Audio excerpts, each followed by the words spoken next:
Imagine करो अगर body drug को रिमूव ही ना करे तो एक सिंपल मेडिसिन भी पॉइजनस बन सकता है।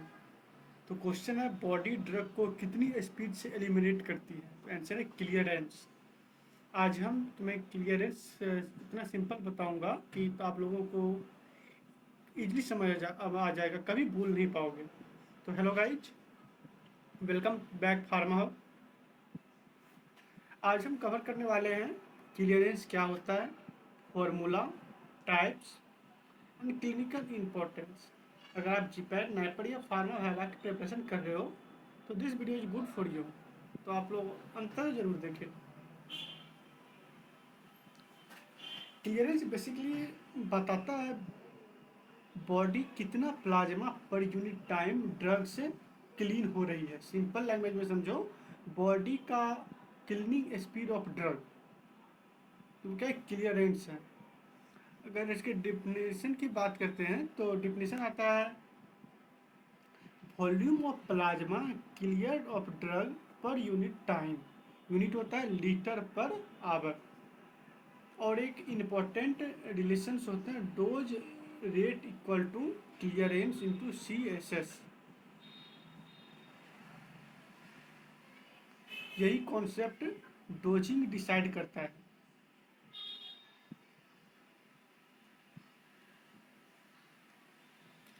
क्या क्लियरेंस अकेला काम नहीं करता है। क्लियरेंस काम करता है कुछ टर्म्स, कुछ कंडीशंस को मिला, जैसे हाफ लाइफ डिपेंड करता है। टी हाफ लाइफ, जैसा कि हम आप लोग को पहले वीडियो में बता रहे थे, टी हाफ होता है equal to 0.693 into BD divided by CL, यानी क्लियरेंस। अगर क्लियरेंस डिक्रीज हो रही है तो ड्रग बॉडी में ज़्यादा टाइम तक रहेगा, और अगर क्लियरेंस इंक्रीज हो रही है तो ड्रग जल्दी एलिमिनेट होगा। ये रिलेशनशिप होता है एलिमिनेशन में। अब टाइप्स ऑफ क्लियरेंस करते हैं, क्लियरेंस के टाइप्स क्या क्या होते हैं। क्लियरेंस के टाइप्स में मेनली आता है हेपेटिक क्लियरेंस, यानी कि लीवर के थ्रू अगर कोई ड्रग हमारी बॉडी से एलिमिनेट आउट हो रही है।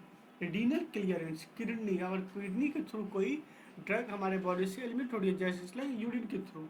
और टोटल सिस्टम क्लियर, टोटल या सिस्टमिक क्लियरेंस भी आते हैं। और टोटल क्लियरेंस क्या होता है, सबका सम, जो हेपेटिक क्लियरेंस है, रीनल क्लियरेंस है, सबका सम को क्या है, तो टोटल या सिस्टमिक क्लियरेंस। अब आते हैं हेपेटिक क्लियरेंस क्या होता है। हेपेटिक क्लियरेंस होता है लीवर पे डिपेंड करता है।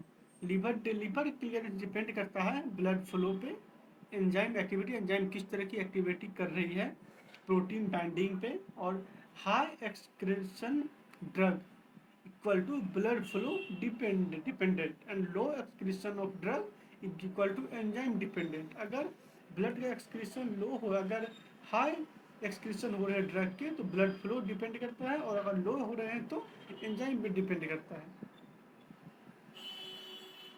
ये टोटल क्लियरेंस होता है sum of all clearance. It's reflect overall elimination capacity and determine maintaining dose rate equal to total CL total, यानी clearance total into CSS।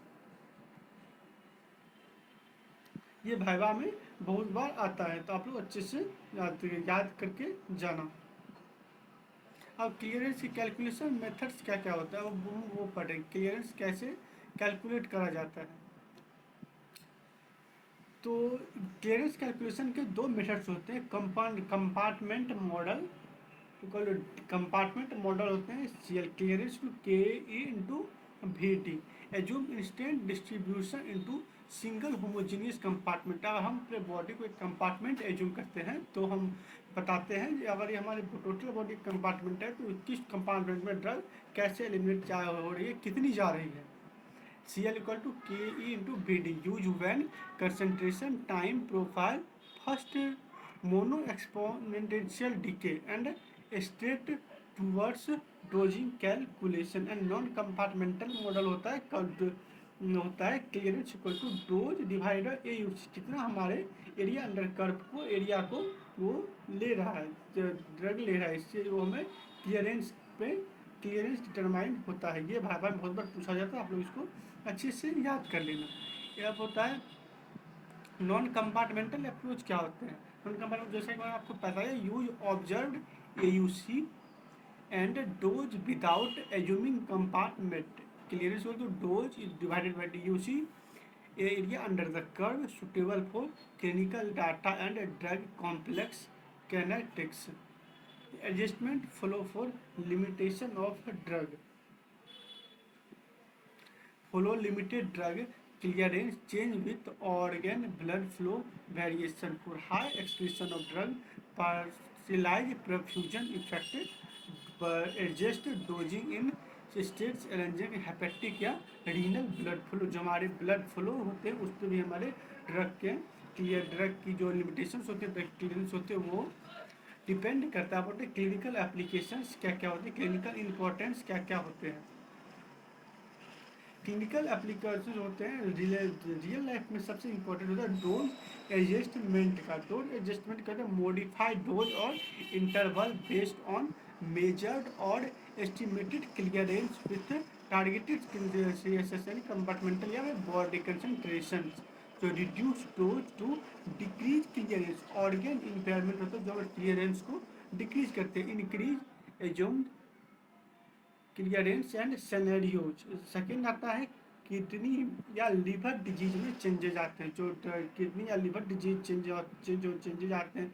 Drug interaction क्या होता है, अगर क्लियरेंस CL अगर कम हो तो डोज रिड्यूस होते हैं, और अगर CL ज़्यादा है तो डोज इंक्रीज करने पड़ते हैं, जो CL मतलब क्लियरेंस अगर ज़्यादा है। तो अब आते हैं ड्रग इंटरेक्शन। ड्रग इंटरेक्शन के अंदर को एडमिनिस्टर्ड ड्रग में inhibit to induce metabolic pathway altering CL यानी clearance and assess interaction potential with prevent toxicity और लॉस ऑफ इफेक्ट। एक ड्रग, इसको अच्छे समझो, एक ड्रग के साथ क्लियरेंस करना चाह सकता है, जिसे एंजाइम इनहिबिशन करते हैं। क्लियरेंस अगर डिक्रीज हो रहे हैं तो टॉक्सिसिटी रिस्क बढ़ जाएंगे, और एंजाइम इंडक्शन हो रहे हैं, इंडक्शन क्लियरेंस और इंक्रीज हो रहे हैं तो इफेक्ट कम हो जाएंगे। मॉनिटरिंग इंटरप्रिटेशन क्या होता है? Use therapeutic drug monitoring to measure the concentration and infected clearance changes. Interpret value of considering VD, that is volume distribution, protein binding and patient safety factors। And conclusions की बात करते हैं तो basic line में याद रखो, clearance equal to body की drug को एलिमिनेट करने की कैपेसिटी। अगर ये समझ आया तो फार्माकोकाइनेटिक हाफ क्लियर हो जाएगा। अगर आपको ये वीडियो अच्छा लगे हो तो लाइक शेयर एंड सब्सक्राइब जरूर करो, और कमेंट में लिखो नेक्स्ट टॉपिक कौन सा चाहिए। Thank you.